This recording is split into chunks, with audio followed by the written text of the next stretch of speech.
வணக்கம். நீங்கள் இணைந்திருப்பது சமூகத்தின் மதிய நேர பிரதான செய்திகளோடு இணைந்து கொள்ளும் நான் டோரின் புஷ்பராஜா. விரிவான செய்திகளுக்குள் செல்வதற்கு முன்னதாக முதலில் தலைப்புச் செய்திகள். எரிபொருள் விநியோக போக்குவரத்தில் சிக்கல், சேவைகளை மட்டுப்படுத்த தீர்மானம். நீர் விநியோகம் மட்டுப்படுத்தப்படும் அபாயம், சிக்கனமாக பயன்படுத்துமாறு வேண்டுகோள். பயங்கரவாத சட்டத்தின் கீழ் சுரேஷ் சலே கைது செய்யப்பட்டமை தேச துரோக செயல்பாடு, சரத் வீரசேகர சாடல். நெருக்கடியில் இருக்கும் நாடு, ஜேவிபி போன்று மக்களை வீதிக்கு இறக்கப் போவதில்லை, நாமல் சூளுரை.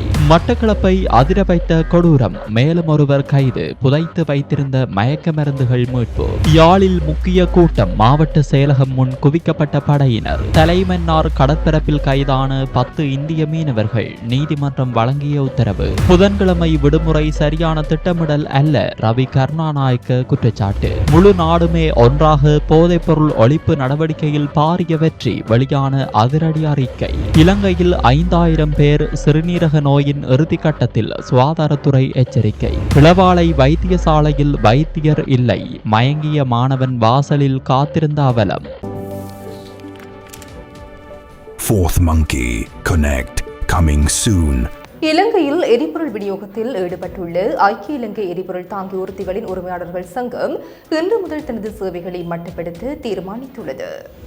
சங்கத்தின் தலைவர் சுசாந்த ஜெயவர்தன விடுத்துள்ள அறிவிப்பின்படி 2025 செப்டம்பர் முதல் நடைமுறையில் இருந்த எரிபொருள் விலை சூத்திரத்தை தற்போதைய நிர்வாகம் சிதைத்துள்ளதாக சங்கம் குற்றம் சாட்டியுள்ளது. தங்களது கோரிக்கைகள் மற்றும் கவலைகள் குறித்து அதிகாரிகளிடம் பலமுறை முறையிட்டும் அதற்கு உரிய பதில் கிடைக்காததால் இந்த தொழிற்சங்க நடவடிக்கை எடுக்கப்பட்டுள்ளது. இதன்படி முழுமையான பணி புறக்கணிப்பாக இல்லாவிட்டாலும் மிக குறைந்த எண்ணிக்கையிலான வாகனங்கள் மட்டுமே எரிபொருள் கொண்டு செல்லும் பணியில் ஈடுபடும். மீதமுள்ள வாகனங்கள் சேவையிலிருந்து விலக்கிக் கொள்ளப்படும் என்று தெரிவிக்கப்பட்டுள்ளது. நாட்டில் தற்போது நிலவும் கடுமையான வறட்சியான வானிலை காரணமாக நீர்த்தேக்கங்களின் நீர்மட்டம் வெகுவாக குறைந்து வருவதாக நீர்வளங்கள் மற்றும் வடிகாலமைப்பு சபையின் தலைவர் சந்தன பண்டார தெரிவித்துள்ளார்.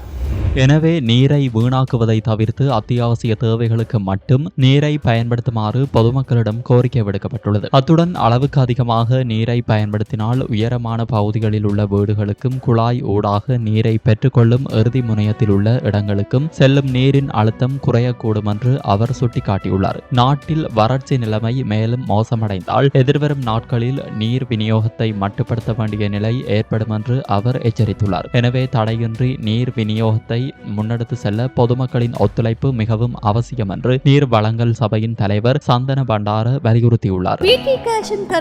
சூப்பர் ஸ்டோரின் கல்யாணி அன்னபூரணி பிராண்டில் அன்றாட வாழ்க்கையின் அனைத்து பொருட்களையும் ஒரே இடத்தில் பெற்றுக்கொள்ள பிடி கேஷ் அண்ட் கரி பாரிஸின் லாட்சப்பல்.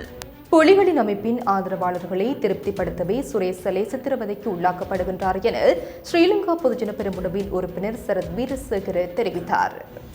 ஸ்ரீலங்கா பொதுஜன பெரமுனவின் காரியாலயத்தில் நேற்று நடைபெற்ற ஊடகவியலாளர் சந்திப்பின் போது மேற்கண்டவாறு குறிப்பிட்டார். அங்கு அவர் மேலும் தெரிவித்ததாவது, ஆரோக்கியமாக இருந்த அரச புலனாய்வு பிரிவின் முன்னாள் பிரதானி சுரேஷ் சலேவை அரசாங்கம் திட்டமிட்டு நோயாளியாக்கியுள்ளது. ஸ்ரீ ஜெயவர்தனபுர வைத்தியசாலையில் ஜனாதிபதிக்கு ஒதுக்கப்பட்டிருந்த பிரத்யேக சிகிச்சை அறை தற்போது பொதுமக்கள் பாவனைக்காக வழங்கப்பட்டுள்ளதாக குறிப்பிடப்பட்டுள்ளது. பயங்கரவாதத்தை இல்லாதொழித்து புலிகள் அமைப்பை அளிப்பதற்கு சுரேஷ் சலே அர்ப்பணிப்புடன் செயல்பட்டுள்ளார். ஆகவே ஸ்ரீ ஜெயவர்தனபுர வைத்தியசாலையில் ஜனாதிபதிக்காக ஒதுக்கப்பட்ட அறையை சுரேஷ் சலேவுக்கு வழங்க வேண்டும். அவருக்கு அரச செலவில் சிகிச்சை அளிக்க வேண்டும். பயங்கரவாதத்தை முற்றாக அளிக்க ஒத்துழைப்பு வழங்கிய சுரேஷ் சலே பயங்கரவாத தடை சட்டத்தின் கீழ் கைது செய்யப்பட்டு தடுப்பு காவலில் வைக்கப்பட்டுள்ளமை தேச துரோக செயல்பாடாகும். புலம்பெயர் விடுதலை புலிகள் அமைப்புகளை திருப்திப்படுத்துவதற்காகவே சுரேஷ் சலே கைது செய்யப்பட்டு சித்திரவதைக்குள்ளாக்கப்படுகிறார். உயிர்த்த ஞாயிறு குண்டு தாக்குதல் சம்பவங்களுக்கும் சுரேஷ் சலேவுக்கும் இடையில் எவ்வித தொடர்பும் கிடையாது. குண்டு தாக்குதல் பற்றி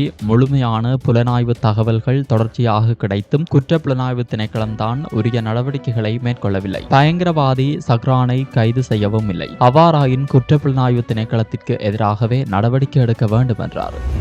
மக்கள் விடுதலை முன்னணியின் பெலவெத்து காரியாலயத்தின் நிகழ்ச்சி நிரலுக்கு அமைவாக போலீஸ் மாதிபர் செயல்படுகின்றார். போலீசார் அரசியல் நோக்கங்களை முன்னிலைப்படுத்தி சாட்சியாளர்களை அச்சுறுத்தி வாக்குமூலம் பெறுகின்றார்கள் என பாராளுமன்ற உறுப்பினர் நாமல் ராஜபக்ஷ தெரிவித்தார். ஸ்ரீலங்கா பொதுஜன பெரமுனவின் காரியாலயத்தில் நேற்று நடைபெற்ற கட்சி உறுப்பினர்களுடனான சந்திப்பின் பின்னர் ஊடகங்களுக்கு கருத்து தெரிவிக்கையில் மேற்கண்டவாறு குறிப்பிட்டார். மத்திய கிழக்கு நாடுகளில் ஏற்பட்டுள்ள நெருக்கடியான நிலைமையை குறிப்பிட்டுக் கொண்டு மக்கள் மீது ஒட்டுமொத்த சுமையையும் திணிக்க அரசாங்கம் முயற்சிக்க கூடாது. நெருக்கடி நிலைமையை கையாளும் திறன் அரசாங்கத்திற்கு இருக்க வேண்டும். கோவிட் பெருந்தொற்று காலத்தில் அரசாங்கம் நெருக்கடிக்குள்ளான போது மக்கள் விடுதலை முன்னணி அந்த நெருக்கடியை தனது அரசியல் லாபத்துக்காக பயன்படுத்தியது. தமது ஆதரவாளர்களை வீதிக்கிறக்கி போராட்டங்களை தோற்றுவித்தது. நெருக்கடியான நிலைமையில் அரசாங்கங்களை பலவீனப்படுத்தும் வகையில் மக்கள் விடுதலை முன்னணி கடந்த காலங்களில் செயல்பட்டதை போன்று நாங்கள் செயல்பட போவதில்லை. மக்களை வீதிக்கு இறக்கவும் இல்லை. எதிர்க்கட்சிகளை விமர்சித்துக் கொண்டிருக்காமல் பொறுப்புகளை சரிவர நிறைவேற்றுமாறு அரசாங்கத்திடம் கேட்டுக்கொள்கிறோம். எரிபொருள் தட்டுப்பாடு வரும் என்று எதிர்க்கட்சிகள் குறிப்பிட்ட போது அரசாங்கம் அதை பொருட்படுத்தவில்லை. தரமற்ற நிலக்கரி கொள்வனவினால் மின் உற்பத்தி தற்போது வீழ்ச்சியடைந்துள்ளது. பொலிஸ்மா அதிபர் மக்கள் விடுதலை முன்னணியின் பெலவத்த காரியாலயத்தின்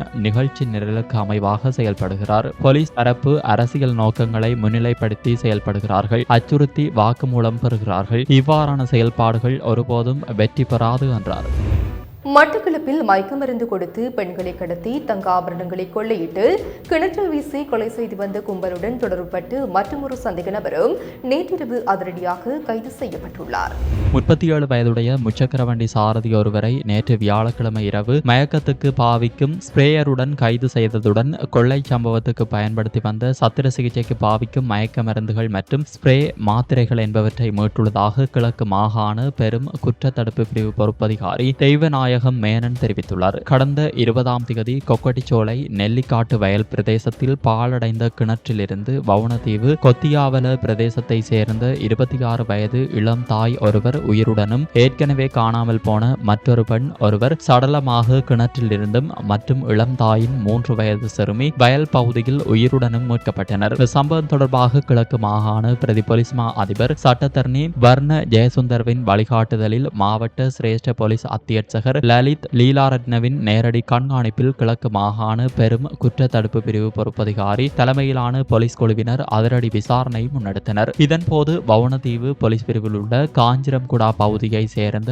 26 வயதுடைய பெண், அவரது 34 வயதுடைய கணவர், அவரது 22 வயதுடைய தம்பியார் மற்றும் கொள்ளையிடப்பட்ட தங்க ஆபரணங்களை வாங்கிய ஊரணி திருகோணமலை வீதிகளை சேர்ந்த 2 நகைக்கடை உரிமையாளர்கள் 2 உட்பட 5 பேரை 24 மணித்தியாலத்தில் போலீசார் கைது செய்ததுடன் 2 ஆட்டோக்கள், கார் 1 மற்றும் கோடாரி கூறிய ஆயுதங்களை மீட்டனர். இதில் கைது செய்யப்பட்ட இவர்களை மட்டக்களப்பு நீதவான் நீதிமன்றத்தில் ஆஜர்படுத்திய போது தங்க ஆபரண கடைகளின் உரிமையாளர் 2வரையும் 27ஆம் தேதி வரை விளக்கமறியலில் வைக்குமாறு கொள்ளையில் ஈடுபட்டிருந்த ஒரே குடும்பத்தை சேர்ந்த 3 பேரையும் 72 மணித்தியாலங்கள் போலீஸ் தடுப்பில் வைத்து விசாரணை செய்வதற்கு நீதவான் உத்தரவிட்டார். இந்த நிலையில் கிழக்கு மாகாண பிரதி போலீஸ் மா அதிபரின் நேரடி வழிகாட்டலில் போலீஸ் தடுப்பு காவலில் வைக்கப்பட்டவர்களிடம் தொடர் விசாரணைகளின் போது கொள்ளையர்களின் காஞ்சிரம்குடா வீட்டின் பகுதியில் நிலத்தில் மயக்க மருந்துகளை புதைத்து வைக்கப்பட்டிருப்பதாகவும் கடந்த 2 மாதத்துக்கு முன்னர் முச்சக்கர வண்டி சாரதி ஒருவரிடம் மயக்கத்துக்கு பாவிக்கும் ஸ்பிரேயர் வழங்கி வைத்துள்ளதாகவும் வெளி மாவட்டத்தில் உள்ள ஒருவரிடம் இருந்து இந்த மயக்க மருந்தை பல ஆயிரம் ரூபாய் பணம் செலுத்தி பெற்றுக்கொண்டதாகவும் விசாரணையில் தெரிய வந்துள்ளது. இதனையடுத்து நேற்று வியாழக்கிழமை இரவு கொள்ளையர்களின் காஞ்சிரம்குடா வீட்டை முற்றுகையிட்டு நிலத்தில் 2 அடி ஆழத்தில் பாதுகாப்பாக பொலித்தீன் பைகளில் சுற்றி வைக்கப்பட்டிருந்த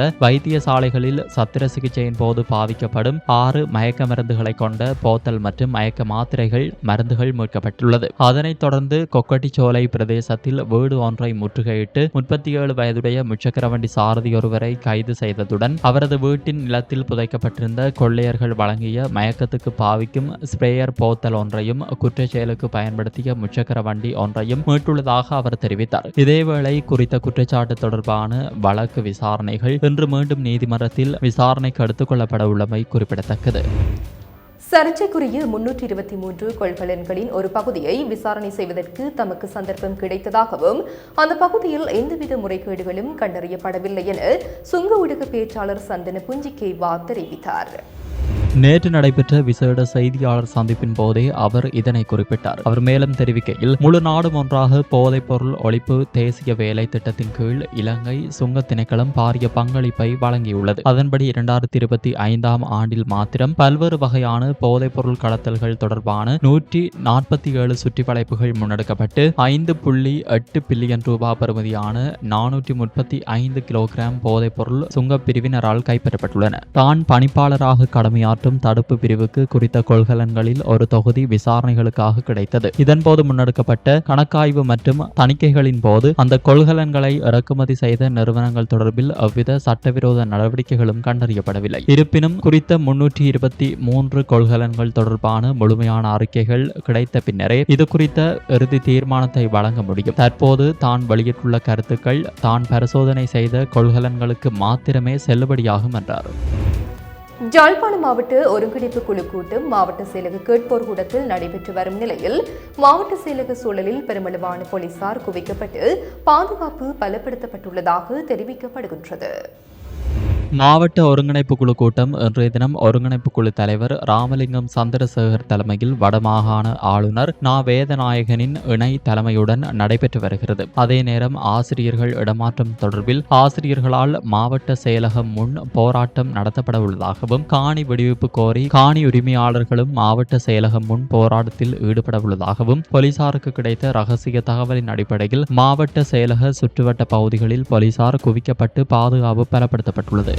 தலைமன்னார் கடற்பரப்பில் வைத்து கைது செய்யப்பட்டு விளக்கமறியலில் வைக்கப்பட்டிருந்த 10 இந்திய மீனவர்களையும் எதிர்வரும் 12 மாதங்களுக்கு ஒத்திவைக்கப்பட்டு 10 வருட சிறை தண்டனை வழங்கி விடுவிக்கப்பட்டுள்ளனர்.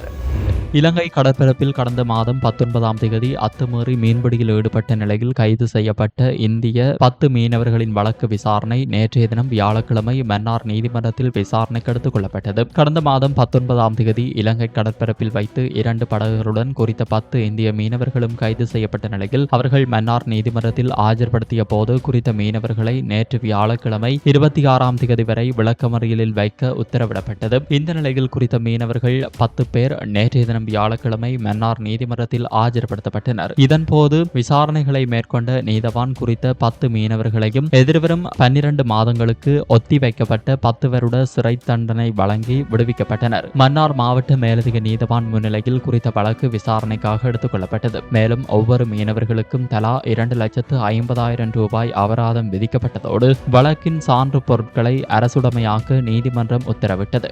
யாழ்ப்பாணத்தில் அதிஉயர்ந்த மற்றும் நவீன வசதிகளுடனான டில்கோ ப்ளூ ஓஷன் நிறுவனத்தின் மூலம் வழங்கும் யாழ் ராயல் பேலஸ்.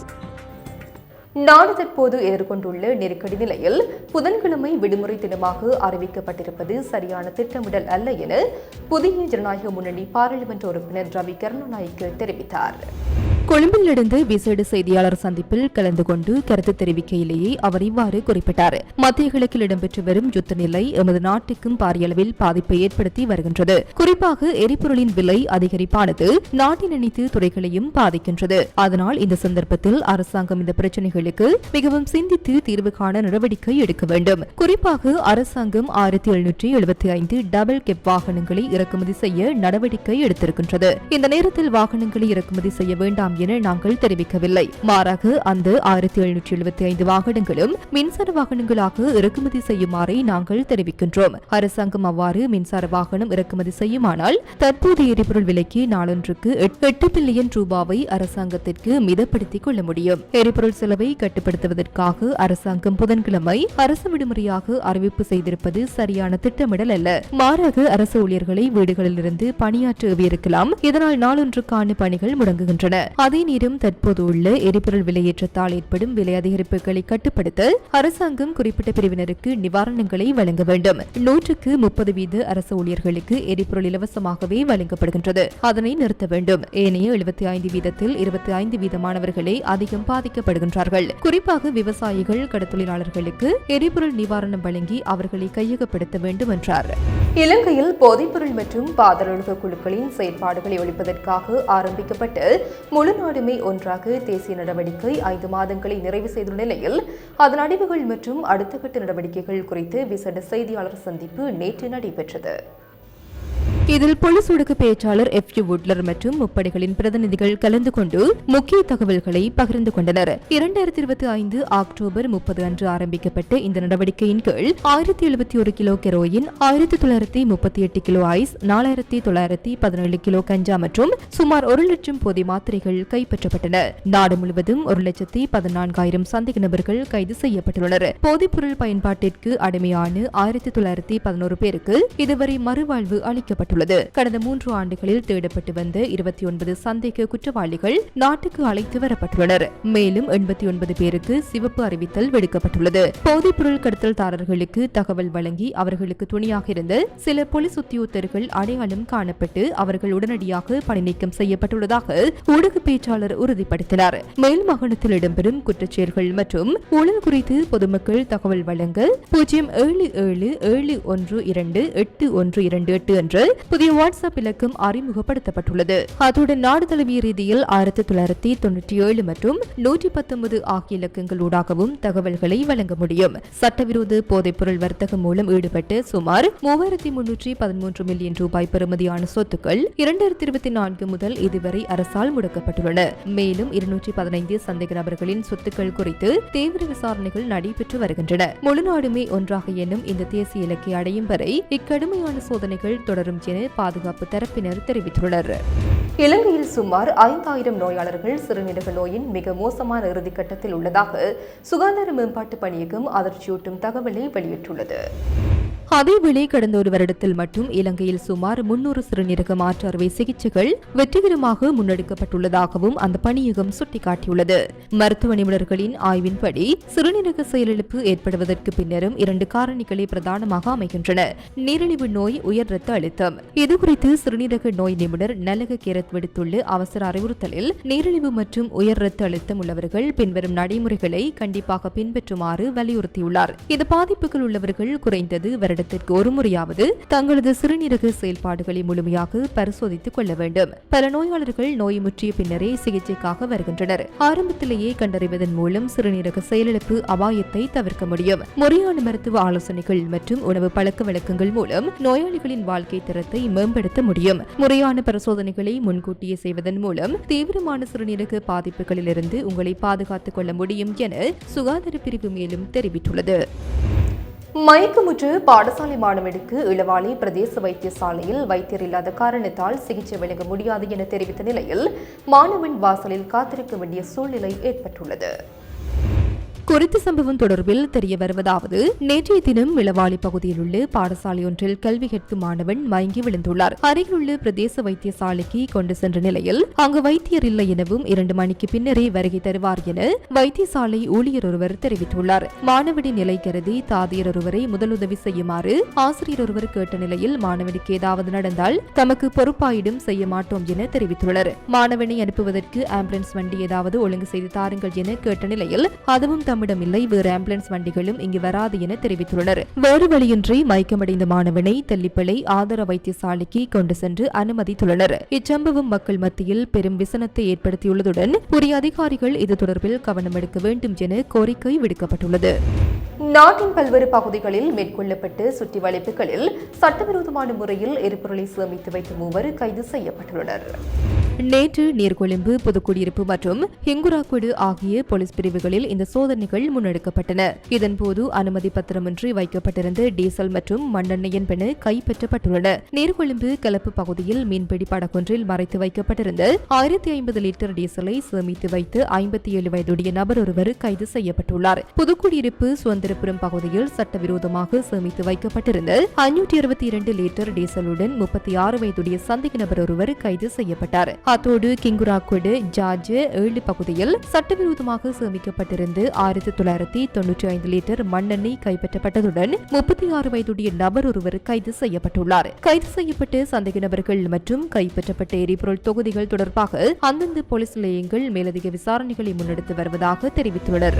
இத்துடன் சமூகத்தின் மதிய நேர பிரதான செய்திகள் நிறைவு பெறுகின்றன. தொடர்ந்தும் சமூகத்தோடு இணைந்திருங்கள். எமது RIP பேச்சுக்கு கிடைத்த மரண அறிவித்தல்கள். திருகோணமலையை புறப்படமாகவும் கொழும்பு, கனடா டொரண்டோ ஆகிய இடங்களை வாழ்விடங்களாகவும் கொண்டிருந்த திரு ஆறுமுகம் பாஸ்கரதாஸ் அவர்கள் 24/3/2026 செவ்வாய்க்கிழமை அன்று காலமானார். யாழ்ப்பாணம் சுழிபுரத்தை பிறப்பிடமாகவும் மலேசியா, இலங்கை, இங்கிலாந்து மற்றும் கனடா ஆகிய இடங்களை வாழ்விடங்களாகவும் கொண்டிருந்த திரு சரவணமுத்து கணபதி பிள்ளை அவர்கள் 25/3/2026 புதன்கிழமை அன்று காலமானார். திருகோணமலை கங்குவேலியை பிறப்பிடமாகவும் வதிவிடமாகவும் கொண்டிருந்த திருமதி சிவராசா பாக்கியலீலா அவர்கள் 26/3/2026 வியாழக்கிழமை அன்று காலமானார். யாழ்ப்பாணம் சங்கானையை பிறப்பிடமாகவும் ஜூரிச்சை வதிவிடமாகவும் கொண்டிருந்த திருமதி மேரி சுசீலா ஸ்டானிஸ்லாஸ் அவர்கள் 25/3/2026 புதன்கிழமை அன்று காலமானார். மேலே அறிவிக்கப்பட்ட அனைத்து மரண அறிவித்தல் இறுதிக்கிரியை பற்றிய தகவல்களை அறிந்து கொள்ள ரிப்டாட் பேஜை பார்வையிடுங்கள். இதற்கான லிங்க் கீழிருக்கும் டிஸ்கிரிப்ஷனில் பார்வையிடலாம். இது போன்ற செய்திகளை தெரிந்து கொள்ள சமூகம் நியூஸ் சேனலை சப்ஸ்கிரைப் செய்து அருகில் உள்ள பெல் பட்டனை கிளிக் செய்யுங்கள். மேலும் இது போன்ற செய்திகளை உடனுக்குடன் தெரிந்து கொள்ள சமூகமீடியா.com என்ற இணையதளத்தின் வாயிலாகவும் எங்களுடன் இணைந்திருங்கள்.